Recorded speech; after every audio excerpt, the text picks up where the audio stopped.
Começou. Bom, boa noite a todos. Eu sou o Antônio, do programa Escolas Transformadoras. Hoje aqui no nosso live da Base Nacional Comum, a gente está com a Ana Helena Altfelder, que é pedagoga com especialização em psicopedagogia, mestre e doutora em psicologia da educação e superintendente do SEMPEC. A gente está com o Moacir Fagundes, que é professor de História na Escola Municipal Anne Frank, é licenciado em História, bacharel em Museologia, com especialização em Educação Básica com foco em Juventude na Escola, e com a Fátima Lima Verde, que é educadora e ambientalista, fundadora e diretora da Escola Vila em Fortaleza. Bom, pessoal, a gente queria começar o nosso live perguntando um pouco para a Ana Helena o que é a Base Nacional Comum e como é que foi o seu processo de construção. Então, acho que a primeira coisa que a gente tem que ter em mente é que a base não é o currículo. Existe uma diferença entre base curricular e currículo. É uma diferenciação complexa, né? Mas, enfim, se a gente puder ser bem sintético e correndo o risco de ser reducionista, a gente pode dizer que a base é a direção, é onde queremos chegar. E o currículo são os caminhos, né? Acho que a gente pode dizer assim. Nós nunca tivemos no Brasil nem uma base, nem um currículo comum nacional. Isso é importante ter em mente. É a primeira vez que nós temos um documento nacional. O que nós temos são os parâmetros, mas os parâmetros são diretrizes mais amplas e não são obrigatórias. A grande diferença da base é que ela é obrigatória para todas as escolas, tanto as públicas quanto as particulares, né? E... Como é que foi esse processo de construção da base? Como é que o SEMPEC vê a discussão sobre se o Brasil deveria ou não ter uma base, ela não é de hoje, ela já é uma discussão de muitos anos, né? E o SEMPEC tem participado deste debate, sempre se posicionando a favor da construção de uma base. E de onde vem esse nosso posicionamento? Vem de dois lugares. Primeiro, porque o SEMPEC tem em 30 anos, esse ano nós estamos fazendo 30 anos, a gente tem uma ampla experiência de formação de professores, de diretores de escola, de gestores técnicos de secretaria das redes públicas do Brasil todo. Eu estava conversando agora aqui com o Moacir, ele estava lembrando que algum tempo atrás nós já nos encontramos aí numa formação em Vespasiano, em Minas Gerais, enfim. Eu acho que essa experiência nos mostra que tanto professores, quanto diretores, quanto técnicos de secretaria, principalmente os de pequenos municípios, ansiavam por uma base curricular que pudesse ajudá-los a elaborar os seus currículos, os seus projetos políticos pedagógicos e os seus planos de aula. Segundo, é que nós acreditamos que a base significa a garantia de direito. Uma base curricular significa que o país assume o que cada criança, adolescente, jovem tem de fato o direito de aprender. E o direito é igual para todos. Então, sem dúvida nenhuma, caminha no enfrentamento da desigualdade e na promoção da equidade. Por isso que a base é importante no nosso entender.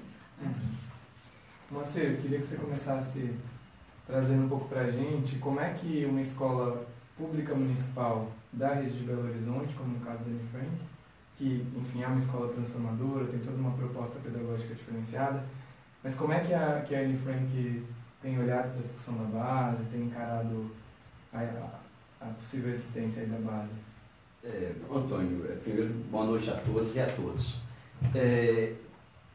Eu compreendo que essa questão da base, que ela ainda parece que não caiu, né, na boca do povo e tudo. A sigla ainda a gente vê que é desconhecida por muitas pessoas ainda, né, inclusive a sigla.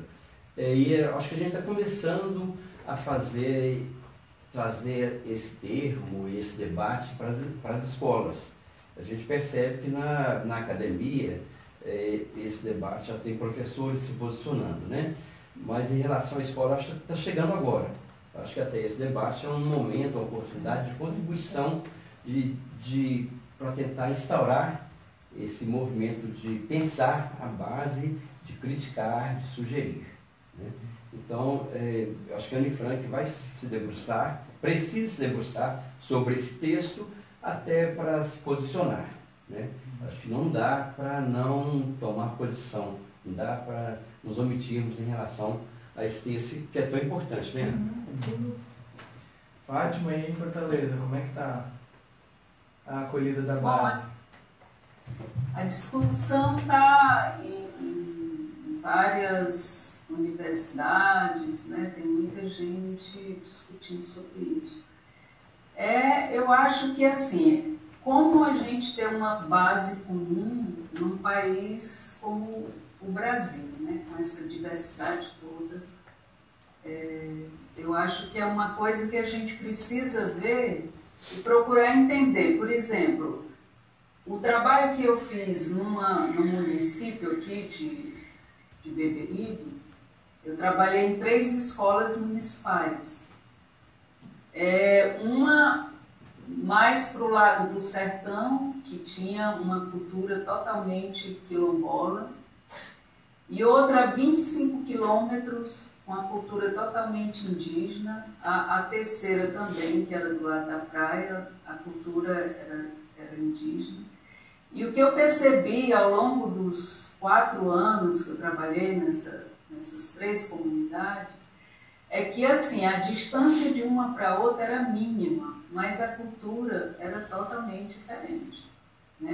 No mesmo município, no mesmo estado, como a gente abraçar todos esses saberes, todas essas diversidade humana que a gente tem. Essa a dificuldade que a gente encontra nesse sentido, porque, assim, a escola ela tem um papel de formar o cidadão, né? Porque qual é esse cidadão que a gente necessita, né? Um país desenvolvido,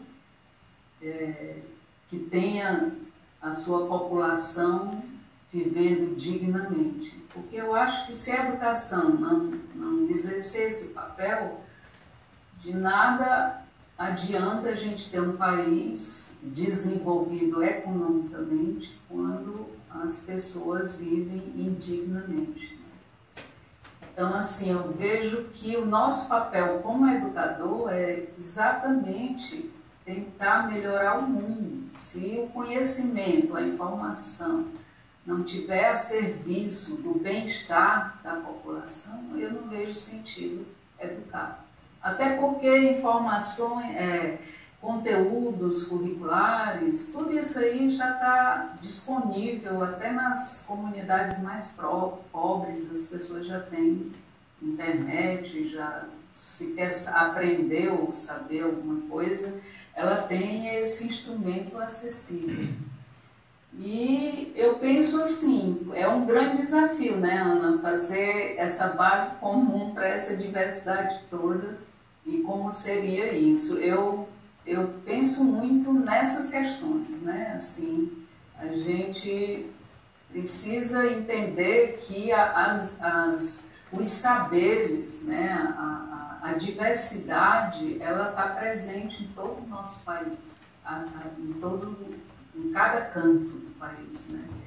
E para a gente atender a nossa população, tudo tem que fazer parte, tudo tem que estar incluído, tudo precisa ser visto, precisa ser reconhecido, né? Essa identidade terrena, esse pertencimento à terra, né? As questões ambientais, as questões sociais e políticas, elas precisam estar presentes na escola, né? No dia a dia dos alunos, né?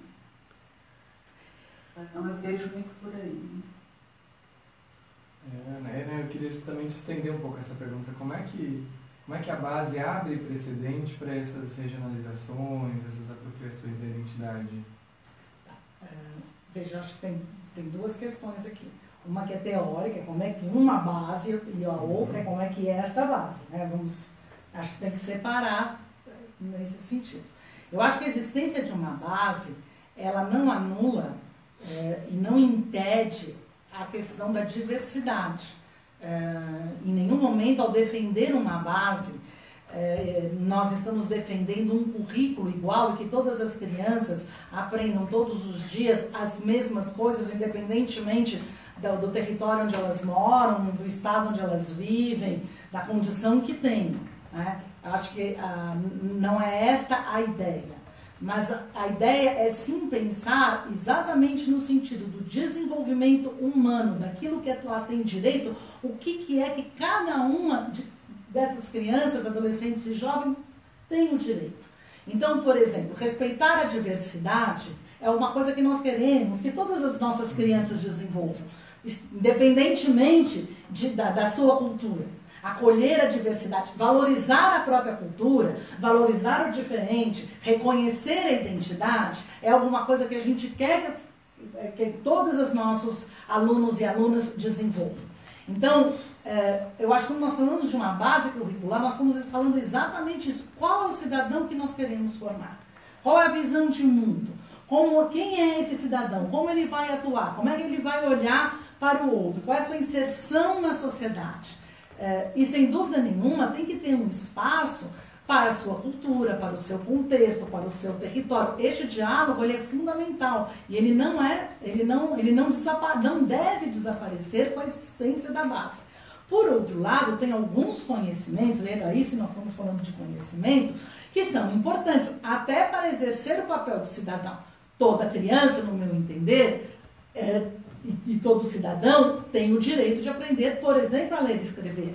Todo cidadão tem o direito de aprender as operações. Eu estou pegando, vamos dizer, os primeiros conhecimentos. Tem muito mais que isso. Todo cidadão e cidadã tem o direito a se apropriar dos conhecimentos históricos, do pensamento histórico. Né? Não só muito daquele território, mas entender também que ele faz parte de um universo maior e se apropriar da história do país, né? Como um todo.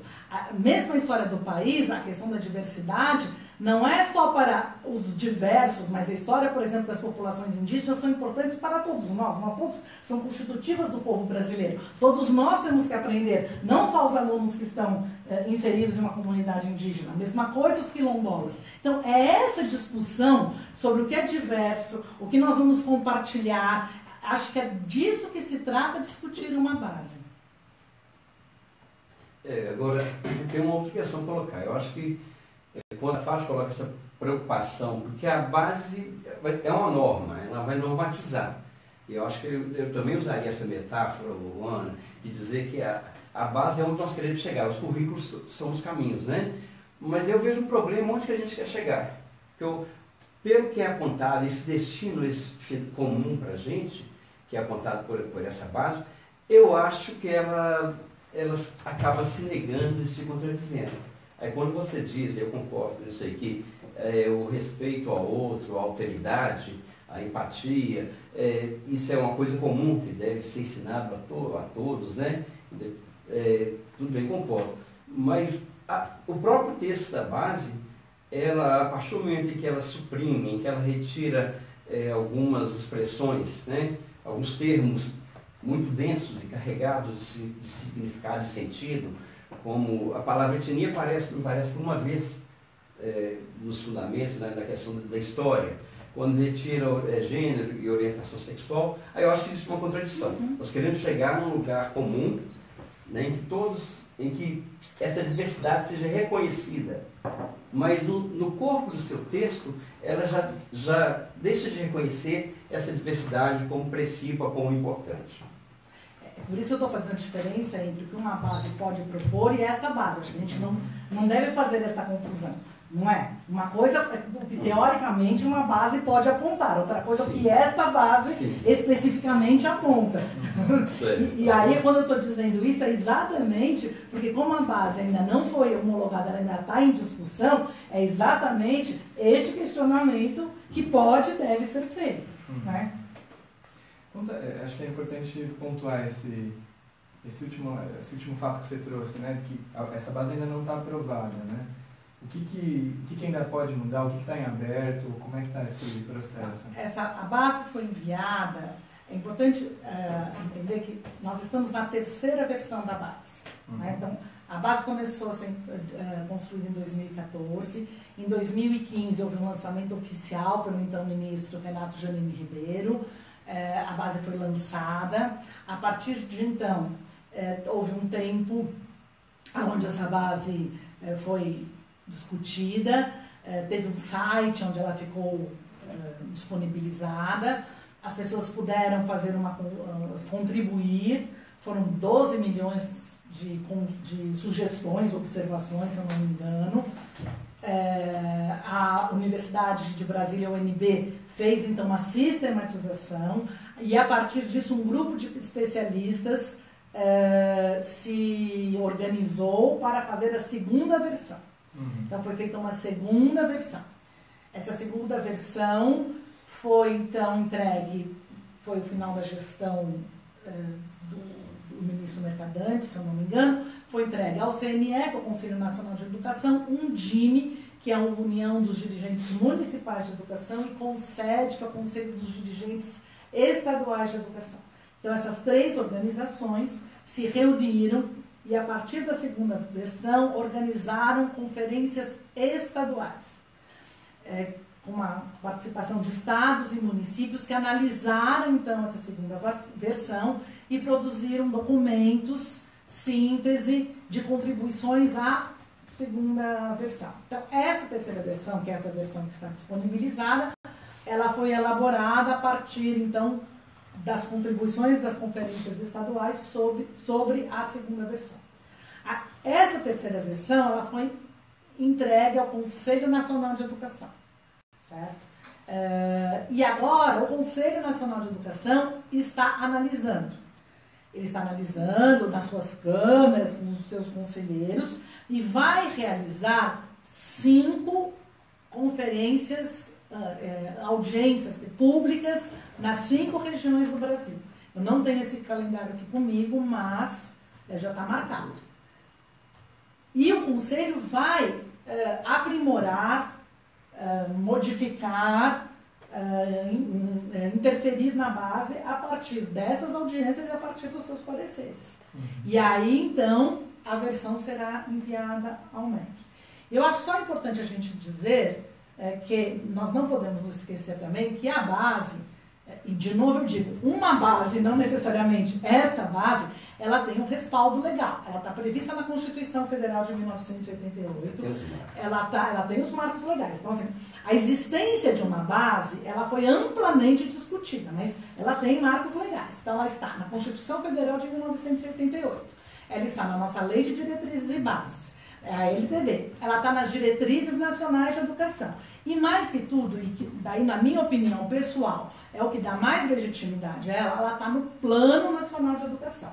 Lembrando, previsto no Plano Nacional de Educação. Todo esse processo que a gente está descrevendo, inclusive, aí a entrega do MEC para o CNE, o papel do CNE é previsto no Plano Nacional de Educação.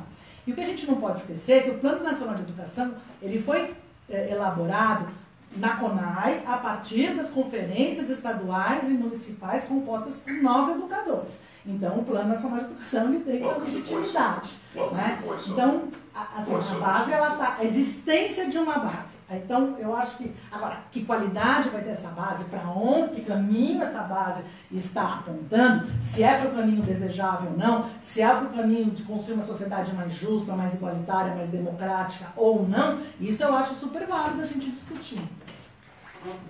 Eu me pergunto, gente, se a base é o que vai resolver o problema da educação no nosso país. Não é. Eu acho que essas discussões é que a gente necessitaria ter, porque assim, a gente está num processo de educação, né? Assim, as escolas estão ainda, na época que eu estudei, o modelo ainda é o mesmo, né? A lei de diretriz de base, os parâmetros curriculares, nem todas as escolas aderiram, continuam aquela escola tradicional, os meninos enfileirados,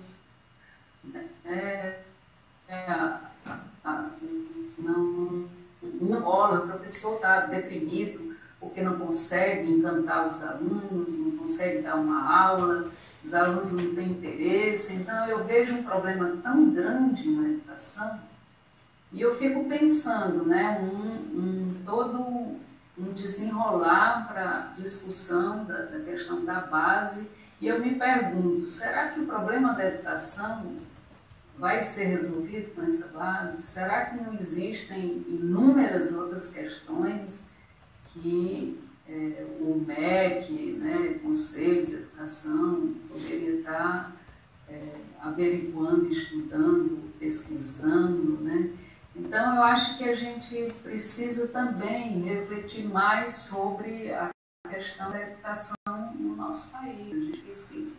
Sabe, eu acho que quanto mais amarra, diz como é que vai ficar tudo igualzinho. Não vai caminhar para onde o país precisa, para onde as pessoas precisam, né? Então, a gente precisa refletir muito sobre a questão da educação no nosso país, né? Eu acho que a gente discutir uma base é um ponto, mas tem muitas coisas que a educação realmente não está... o Conselho de Educação, o MEC, ele não vai nos pontos, né, que precisam realmente ser trabalhados. Tipo a valorização do professor. Poxa, quando é que o país vai reconhecer o professor, né, que é o formador do juiz, do político, do médico, né? Então, assim, um país que não se preocupa em valorizar os formadores, né? Então, assim, eu vejo, eu acho que eu estou saindo um pouco aí da discussão, mas é porque é uma preocupação que eu acho que é necessário a gente também ter e fazer, né? São discussões importantes para que esse modelo de educação ele volte a encantar os alunos. Os alunos não querem estar na escola, não é toda escola que o aluno quer estar. A escola, sabe, não respeita o aluno. O aluno hoje ele quer ser protagonista, ele tem conhecimento, ele sabe ir atrás.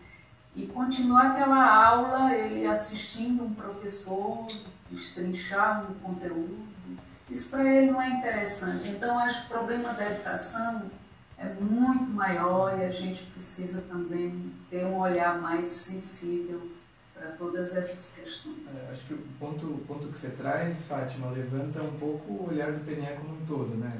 Que a gente poderia... Que a base está dentro de uma meta do PNE. Que são 20. Que são 20 e que trabalham, e aí versam assim, um pouco mais amplo dentro dessa reflexão como um todo, né? Mas trazendo um pouco o gancho do que você levantou, acho que a pergunta que a gente queria trazer agora é como é que, na opinião de vocês, a base, como ela está sendo construída, ela pode colaborar para que a gente consiga preparar e apoiar a formação de estudantes que sejam capazes de serem agentes de transformação na sociedade, né? Como é que a base colabora para isso? E aí como é que a base, uma pergunta anexa, né?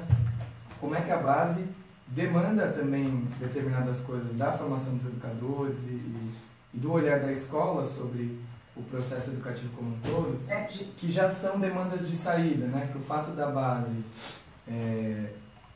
vamos dizer aí, né, que o fato da base conseguir ser colocada para a sociedade, né, não só sendo aprovada, mas ela sendo operacionalizada, né, como é que ela permite que a escola abra mais precedentes aí para a formação de sujeitos transformadores e como é que ela demanda na formação dos educadores um suporte nesse sentido, né? Você está querendo que a gente fale sobre uma relação entre a base e as escolas transformadoras, não é isso? Exato. Para ser bem direto mesmo, eu acho que a base não colabora não, sabe? Eu acho que ela está no sentido contrário às propostas das escolas transformadoras. Tá? Eu acho que as escolas, o ideário das escolas transformadoras, a prática, a experiência pedagógica dessas escolas, eu acho que ela se baseia por uma série de aprendizados e de saberes que a gente tenta possibilitar a construção, né? Tenta construir com os meninos e meninas, com os nossos estudantes, e que a base, eu acho que ela vem restringir, vem talvez até anular. Eu considero esse texto da base, aí falando especificamente desse ano, a palavra que eu consegui para caracterizar essa base, aí eu peço licença aos filósofos, vou usar grosseiramente o termo, porque para mim esse texto é uma falácia. Né? Aí entendendo falácia como sendo aquela ideia, aquele pensamento que é transmitido de forma a parecer uma verdade, sabe? Eu acho que é quase um ardil. E quando a Fátima fala de tantas coisas maiores para se preocupar, mas eu acho, Fátima, nem é questão de negligência ou de preocupar com o pequeno, não. Eu acho que existe uma intencionalidade aí, sabe? Existe uma intencionalidade. Eu acho que a opção que se faz por determinar o ponto de chegada, isso não é por acaso, isso tem a ver com todo o contexto no qual estamos inseridos, estamos vivendo, tá? Então, Antônio, eu acho que a implantação dessa base, ela vai dificultar a formação de sujeitos transformadores, tá? Eu acho que ela vem em sentido contrário e acho que vai dar muito trabalho para a gente. Bom, eu primeiro acho importante dizer que, assim, quando a gente fala na base, dentro do contexto do PNE, acho que você fez uma lembrança super importante, né? Nós estamos aqui falando da base porque é o tema, mas nós podemos esquecer que a base é uma das 20 metas do Plano Nacional de Educação, né? E aí quando a Fátima fala, lógico, eu acho que é fundamental essa discussão. E aí eu lembro, eu participei da CONAI, não sei se vocês tiveram a oportunidade de participar, foi uma das experiências mais importantes da minha vida como educadora, você vê aqueles milhares de educadores discutindo sobre valorização, que foi uma das questões que a Fátima, que é uma das metas, sobre financiamento, porque nada disso que a gente está falando, se não tiver um financiamento, ainda mais nesses tempos que a gente vive, sobre financiamento, sobre um sistema nacional de educação, enfim, acho que não vamos abrir aqui as metas do PNE, mas são 20 metas e que a gente só pode entendê-las num todo articulado. Nenhuma delas sozinha irá funcionar. Eu acho que a educação, e a gente sabe, é assim na sala de aula, não é mesmo? Não adianta um bom material didático se não tem um bom professor, se não tem uma boa infraestrutura, se esse professor não ganha bem. A gente sabe que a educação não existe uma solução, que as soluções existem de maneira... Elas só são efetivas quando elas são pensadas de maneira articulada. Então, eu concordo com você, tem várias coisas para a gente pensar. A base sozinha, ela não, concordo absolutamente com você, Fátima, ela não irá resolver. Ela não irá resolver, como eu acredito que nada em educação sozinho irá resolver. E acho que quando você traz, as questões que você traz, me remete a pensar na formação, né? Porque você pensar em escolas mais engajadas, escolas que desenvolvam metodologias, uma didática, que contemple mais o interesse do aluno, em que pense em novas formas de ensinar, que seja realmente transformadora, além do financiamento, além da infraestrutura, além da condição de trabalho, ela precisa de professores bem formados. Ela precisa de professores que tenham tido oportunidade de ter uma boa formação inicial e que no dia a dia tenham uma formação continuada. A gente sabe o quanto é preciso estudar, o quanto é preciso ter apoio para levar a cabo uma educação transformadora. E aí, para promover uma educação transformadora. E aí, respondendo à sua pergunta, eu tenho uma certa divergência aqui do colega, eu acho que tudo vai depender da implementação. Então, a base pode favorecer o desenvolvimento de escolas transformadoras? Sim e não. Vai depender do processo de implementação que até então não foi discutido. Por enquanto, tudo que está sendo discutido é a base. Eu acredito, e daí a minha divergência é que potencialmente a base tem um potencial para ajudar a ampliar, a pensar, principalmente a educação infantil, ela traz algumas coisas diferentes, mas nada disso irá acontecer se não se pensarmos na implementação. E a implementação significa, desde as escolas discutirem, como você sugeriu, as escolas pensarem de maneira crítica, as escolas pensarem a serviço do que está essa base, será que essa base está a serviço de alguma coisa que eu acho que está interessante, como é que eu vou me apropriar disso? As secretarias municipais organizarem uma discussão, proporem seus currículos, a partir disso, as escolas, as comunidades escolares construírem seus projetos políticos pedagógicos, os professores planejarem as suas aulas, pensando numa questão de política de uma escola transformadora. Tudo isso eu preciso de condição de trabalho, eu preciso de financiamento, eu preciso de formação de professor. Então, assim, magicamente, se este documento vai fazer que amanhã uma escola possa, a partir dele, tornar-se transformadora, não, vai depender do processo de implementação. Bom, e aqui queria trazer para vocês uma outra pergunta que falar do desenvolvimento integral dos estudantes e do desenvolvimento das competências socioemocionais, uma pergunta que está chegando para a gente pela rede, né? A base reflete a concepção do ser humano integral?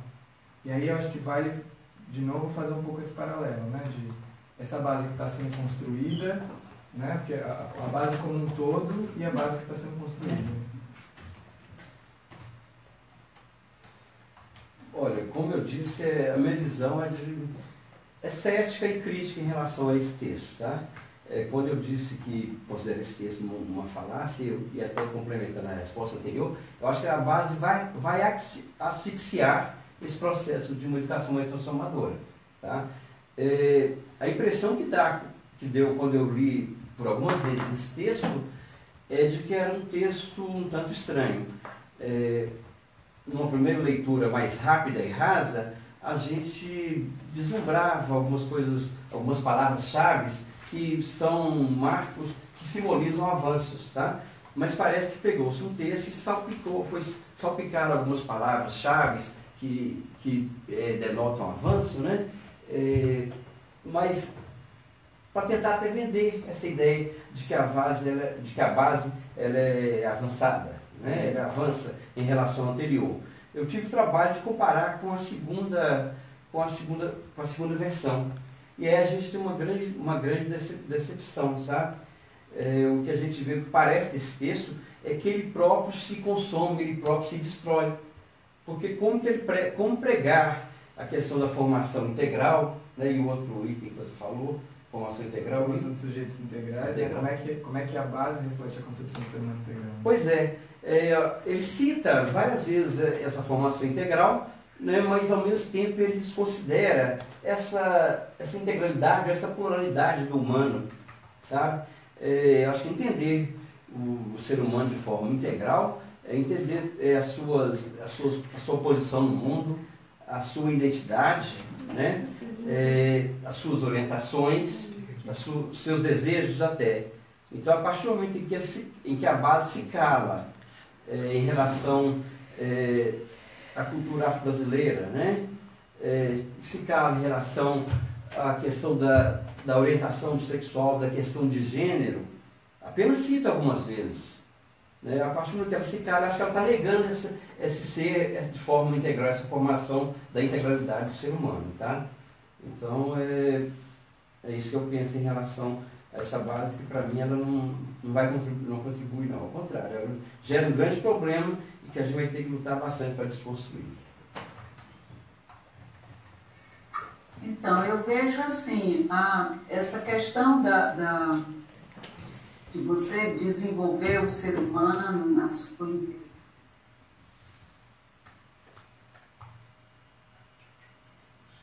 Cada um, né, se sentir parte, ter pertencimento, né, à sua terra, né, às suas origens, às suas raízes, né? Toda essa questão cultural que envolve a música, as artes, né? Tudo isso é uma diversidade muito grande. Né? A gente sabe que numa família você pode ter 4 filhos e nenhum pensa da mesma forma que o outro. Imagina assim, você ter uma escola, né? Você ter uma cidade, um país, com a diversidade que existe, a riqueza que é esse país, e a gente criar uma base onde não vai contemplar toda essa riqueza.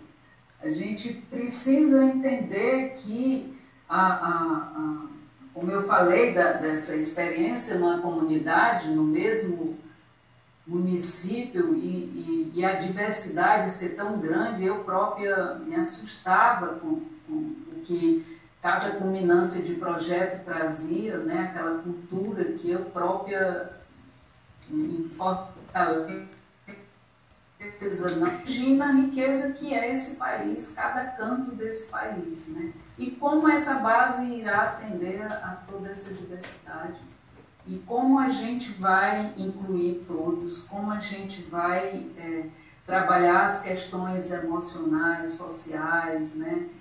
E a gente entender que a gente precisa formar um ser humano que ele saiba que ele é parte do todo, que toda ação dele, cada pensamento dele, cada sentimento está reverberando no planeta como um todo. A gente precisa ter essa consciência para que a gente possa ter responsabilidade com as nossas ações, com os nossos pensamentos. Então eu preciso entender que eu não sou um ser separado, eu estou interligada. E que as minhas ações vão, de certa forma, causar danos em algum lugar, se for uma ação que não seja boa. Então, assim, para que a gente possa ter responsabilidade com o ser humano, com toda espécie de vida no planeta, eu tenho que ter um pertencimento à vida mesmo, né? Reconhecer o todo, não só a parte.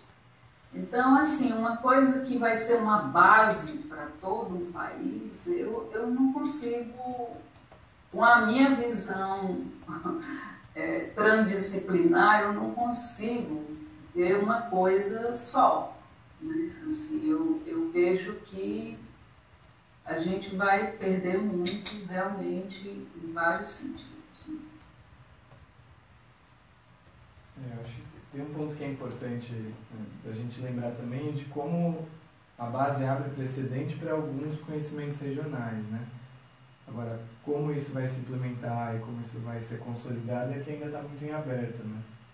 Então também é um ponto importante de trazer, não que vá responder ao olhar e à transdisciplinaridade, né? Porque ela continua fragmentada ali, né? Mas é um ponto importante, acho que da gente lembrar é justamente isso, que ela prevê que uma carga do conteúdo é regional, é local, é de determinados povos e culturas. Para diversificar. Para diversificar. A parte da diversidade é importante a gente lembrar que tem esse precedente também. Né?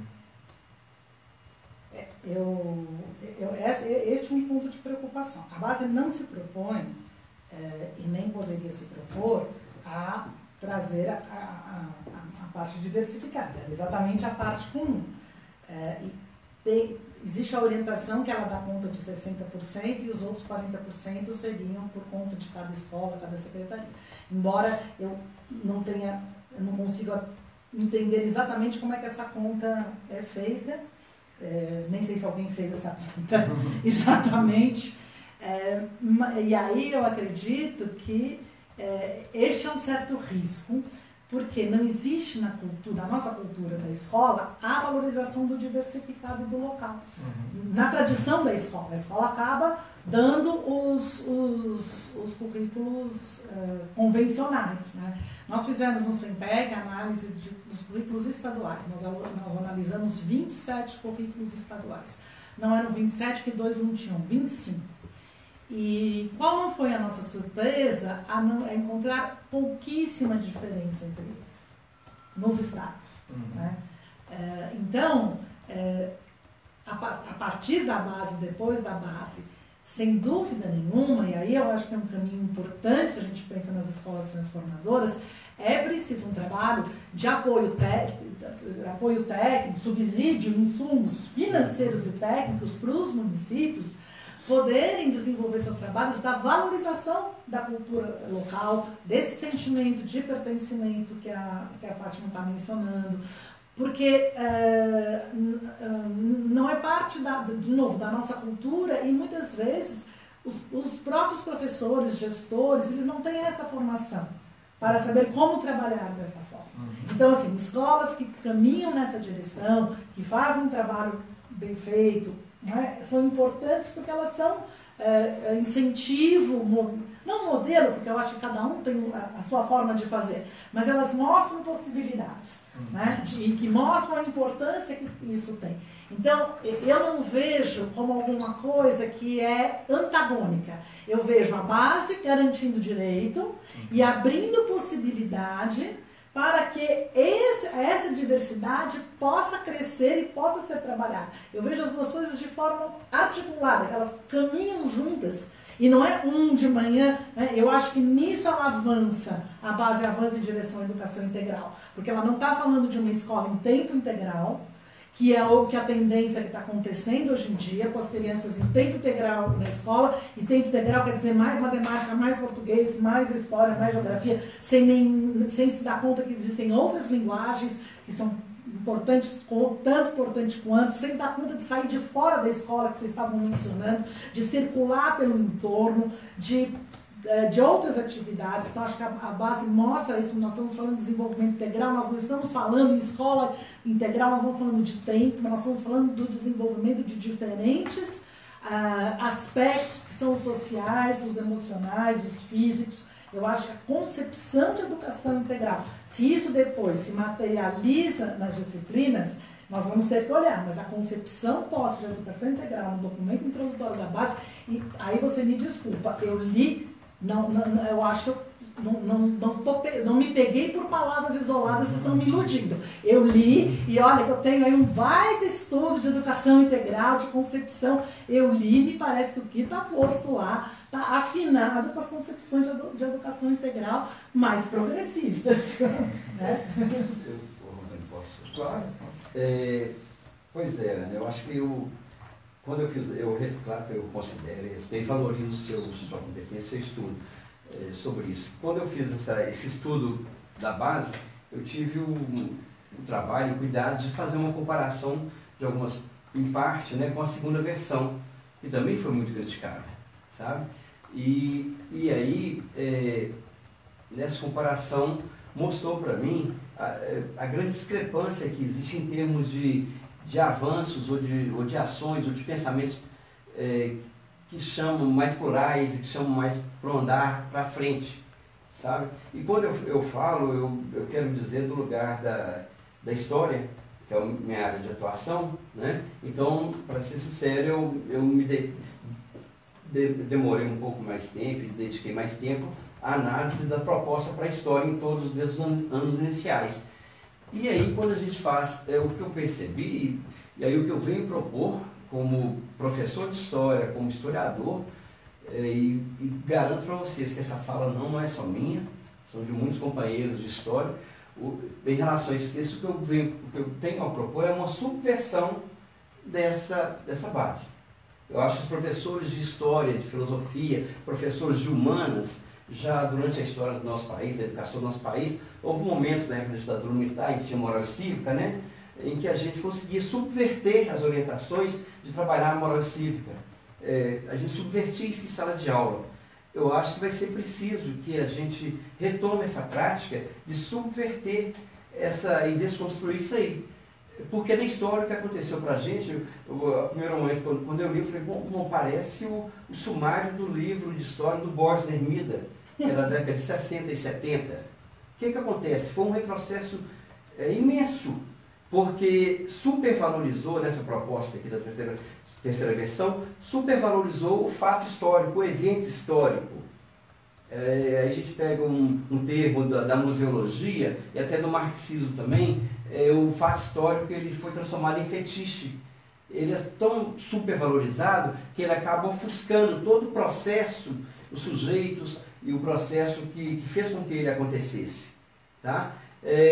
Comparando aqui nas habilidades da terceira versão, por exemplo, 50%, foram 138 habilidades, 50% dessas habilidades correspondem a identificar. Para ser justo, desses 50%, talvez umas 10 habilidades estão a identificar ali alguma coisa. Mas em sua grande maioria, 50% corresponde a identificar, quer que o aluno identifique. Ao passo que a habilidade de analisar, ela corresponde a 8% só das habilidades. Então, quando eu falo de história, a minha crítica é muito nessa ótica. Quando o fato histórico é eleito como supra-sumo da história, o que a gente quer? Voltar numa corrente, num pensamento historiográfico, um pensamento histórico de décadas, séculos atrás, né, em que dizia que o historiador ele deve o quê? Ele deve considerar a verdade histórica. Então eu estou me imaginando, analisando um fato histórico, com o bisturi cortando isso aqui, é o fato, e só apresentar isso para o aluno, como se houvesse possibilidade do professor e do historiador ser uma pessoa neutra, de uma asepsia que não existe. Tá?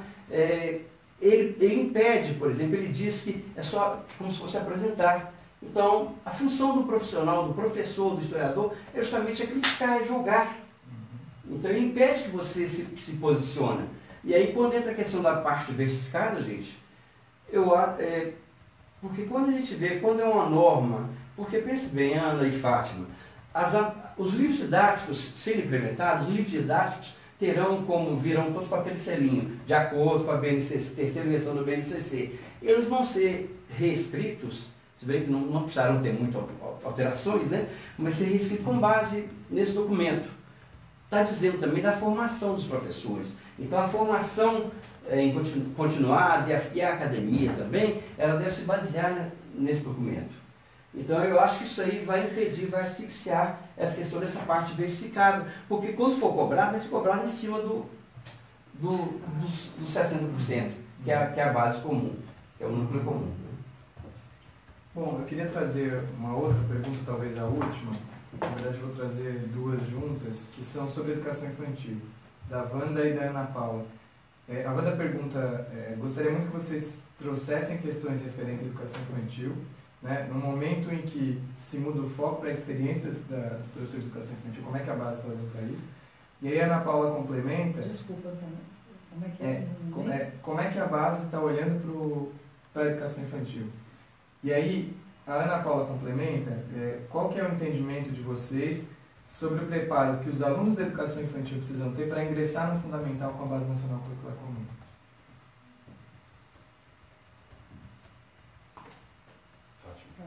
Quem vai falar? Oi? Quer responder, Fátima? Pode. Bom, na educação infantil, né, nós trabalhamos a criança desde de 1 ano em todos os seus aspectos. Né? Então, assim, na Escola Vila a gente não trabalha uma criança 4 horas dentro da sala, saindo apenas para o recreio. Né? Nós temos vários cenários na escola onde eles circulam, né, e vão trabalhando desses vários cenários, as artes, a questão da psicomotricidade, né? Estamos se socializando com alunos de idades diferentes, num quintal que a gente tem, um quintal amplo. E assim, desde a questão da alimentação, né, a questão do quadro de responsabilidades, todos eles têm uma responsabilidade, né, desde cedo já. Essa questão da arte está presente diariamente, os laboratórios de farmácia viva, horta, pomar, tudo isso as crianças trabalham ao longo da manhã. Né? Tem aula de música, de corpo, de teatro, de artesanato, de artes plásticas, uma aula a cada dia. E assim, esse trabalho de consciência ecológica, ele é presente o ano inteiro, né? As crianças cuidam da água, cuidam de não ser consumista, as crianças desde cedo aprendem a ser solidário, as questões indígenas estão na mídia, os índios precisando de alimentos, eles mesmos, eu quero ajudar e trazem alimentos, então assim, campanhas de solidariedade, né? Eles têm uma preocupação desde cedo com o todo, com o social, com o ambiental, né? E dessa forma eles vão crescendo.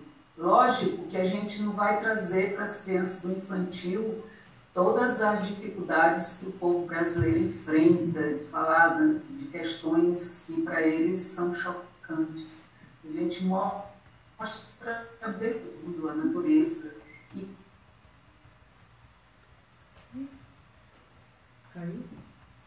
Então, o diferente, que respeita a criança que tem necessidade especial, a diferenças de etnias, cor, né? Então, assim, essa formação toda, ela é totalmente, ela agrega todos os conteúdos das disciplinas de linguagem, né? A função semiótica, a matemática, os estudos sociais, a ciência está presente como uma prática. Então, as crianças aprendem praticando, aprendem ciências plantando, brincando na areia, misturando água com areia, na cozinha, na horta, na farmácia viva, com os animais que a gente tem na escola. Então, todo o conteúdo é trabalhado numa vivência prática. E, através de todo esse trabalho, ele se alfabetiza naturalmente. Quando a gente vê, as crianças estão lendo, né, porque eles ajudam o professor a distribuir um caderno de desenho pelo nome, os nomes nas mochilas, nos copos, né, e vão, através da leitura de rótulos, da leitura de mundo, a leitura aparece espontaneamente, sem nenhuma dificuldade. Né? E entram no fundamental, né? Eu ainda considero o primeiro ano como infantil, né? É um primeiro ano em função, né, de uma lógica que para mim não foi muito lógica, então eu ainda considero a educação infantil até o primeiro ano. Eles ingressam no segundo ano sem nenhuma dificuldade, né, já com a leitura, né, toda a questão do raciocínio lógico, matemático, bastante trabalhado, porque a gente trabalha muito isso na prática. E assim, eu espero que o currículo base nos deixe continuar trabalhando dessa forma. Eu acho que você não terá muita dificuldade não, né, Fátima? Porque é interessante. Eu acho que na educação infantil, quando a base despacha dos campos de experiência, eu acho que isso realmente, no ensino fundamental, ela não avança na medida que ela continua estabelecendo áreas e disciplinas, na educação infantil desaparecem as áreas e as disciplinas, e a base se organiza em campos de experiência e direitos de aprendizagem, de aprendizagem e de desenvolvimento.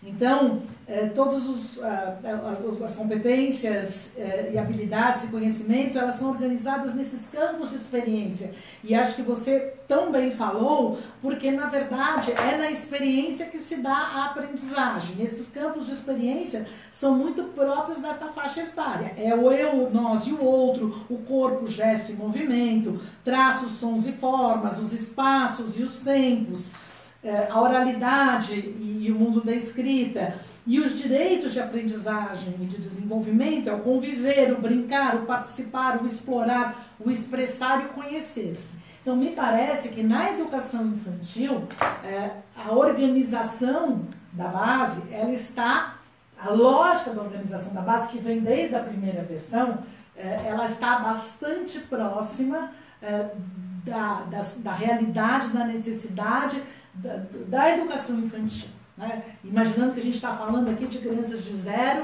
a 6 anos. Eu acho que ainda tem algumas questões para serem debatidas. Tem sempre uma tensão na educação infantil entre o direito de brincar e o direito de aprender, que é uma tensão que eu acho que precisa ser superada, porque não existe hierarquia de direitos. É tão importante brincar quanto é importante aprender e se desenvolver, mas parece que tem uma tensão aqui de uma turma que puxa mais para um lado, outra puxa mais do outro. É importante, eu acho, a gente tem que, porque criança nessa idade tem que brincar, e é na brincadeira, na experiência, na vivência, como a Fátima tão bem explicou e exemplificou que se dá aprendizagem. Eu acho que ainda tem alguns desafios. Seria muito importante que vocês, com toda a experiência que vocês têm, olhassem a base de educação infantil, pudessem fazer uma análise da contribuição, mas me parece que essa organização em campos de experiência, essa articulação em romper com as disciplinas tradicionais e articular os objetivos entre campos de experiência e direitos de aprendizagem foi um avanço. Depois, a questão da passagem também é uma questão.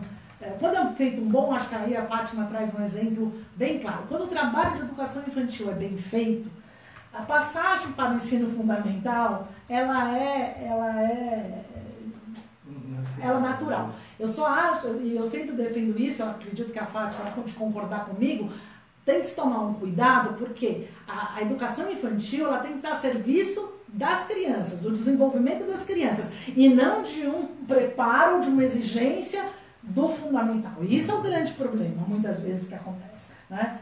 Mas quando é um trabalho bem feito, efetivamente respeita a criança, que ela tem a oportunidade de aprender, de desenvolver através da brincadeira, da vivência, ela vai chegar capaz de dar conta dos desafios do ensino fundamental. Bom, a gente tem ainda mais 3 minutinhos. Dá tempo para a gente fazer uma despedida e umas considerações finais. Eu queria falar um pouco sobre, rapidamente, que quando Fátima falou no início, eu acho que tem que estreitar essa distância entre a educação e a vida das pessoas, a vida dos nossos meninos e meninas. Eu acho que essa distância é enorme, né? E para mim, o caminho seria até inverso. Seria partir da vida para aí saber o que ensinar e o que aprender. Eu acho que esse caminho é inverso, não é do currículo para a vida. Isso deveria ser da vida para o currículo. E eu tenho aprendido, na verdade, eu acho que eu estou desaprendendo as coisas que eu aprendi, e acho que um grande lance é esse, né? Você desaprender o que aprendeu, ensinar durante tanto tempo. E para isso, uma pessoa que tem me ensinado muito é um camponês de Minas Gerais chamado Cisso, lá do sul de Minas, que foi foi entrevistado. Eu conheci a fala dele através do caso do Rodrigo Brandão. Rodrigo Brandão, num trabalho da Lucinha Alvarez, que é uma pedagoga da UFMG. Ele parece o Reobaldo do Guimarães Rosa falando. Eu queria encerrar minha fala com uma fala dele. Ele está sendo inquirido pelo Carlos Rodrigo, pelo pesquisador, sobre o que é educação. Aí ele responde assim: a gente fica pensando, o que é que a escola ensina, meu Deus? Sabe? Tem vezes que eu penso que para os pobres a escola ensina o mundo como não é. Tá? Então ele sempre falava isso, ele sempre fala, né, que existe uma educação dele e uma educação da escola que estão anos muito distantes. Fátima? Bom, eu quero agradecer a Choca, a Instituto Ana, esse programa das formadoras. É um prazer conhecer você, Moacir, Ana. E vamos lá em busca dessa educação que realmente nosso povo está precisando, né? A gente entender que o nosso papel, né, assim, é exatamente essa coisa que o Moacir falou. A gente precisa partir do indivíduo, da criança, né, do jovem, né, porque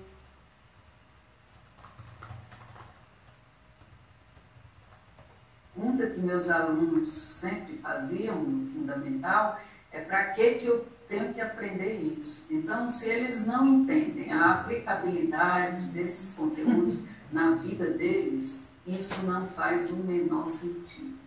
É por isso que eles detestam ter que estar com esses livros aprendendo coisa que não sabem para que vai servir. Então, a outra discussão também é essa questão do material didático totalmente fragmentado, nenhum faz relação com uma disciplina com a outra, nem com a vida, nem com nada. Então, nós temos realmente vários problemas na educação, né? E quando a gente trabalha com essa visão transdisciplinar, o aluno tem um interesse maior, porque ele vê os conteúdos na vida dele, no dia a dia dele, a cada instante. E eu acho que a educação só vai ter sentido quando ela exercer esse papel, né, de mostrar para os alunos a importância daquilo que ele está aprendendo. E aprender só para passar na prova não faz o menor sentido. Então, muito grata a vocês e uma boa noite. Também queria agradecer o convite. Faz aí 4 anos que a gente está discutindo sobre a base em vários fóruns, em várias instâncias, com diferentes profissionais. E, enfim, é um desafio enorme e ainda tem muita discussão, né? E eu acho que é só assim que a gente vai caminhar. É uma discussão nova. A gente vê que em países que já vem fazendo essa discussão há muitos e muitos anos, né? E a gente está começando, mas não faz mal. Acho que a gente tem mesmo que caminhar, conversar de diferentes lugares. É bom que as críticas venham, as versões vão se aperfeiçoando, não ficam boas. E acho que a gente ainda tem tempo. Eu acho que nós, nesse momento, não devemos parar de discutir. Estão aí as audiências públicas, mesmo que a gente tenha a sensação de que não adianta muito, eu acho que assim, exercer a voz, vamos ler, não é preciso, vamos ler, como dizia Paulo Freire, que educar é preciso ter esperança. Então, neste momento, vamos ter esperança de que alguma coisa nós podemos fazer, né? O Antônio Nova sempre diz que a gente não pode pensar em um país que tem uma escola para menino rico e outra escola para menino pobre. Infelizmente, essa é a realidade do nosso país. Então, acho que a gente acredita que o que a gente puder fazer para mudar essa realidade, nós temos que seguir em frente. Eu não agradeci, eu queria agradecer a Choca, prazer de conhecer, Fátima, Ana também. E aí, Ana, só dizer que no finalzinho, na parte de educação com economia e opinião, a gente concorda, nesse final também. Mas a gente deve concordar em mais coisas. É isso, obrigado. Boa noite a todos. Ok, obrigado.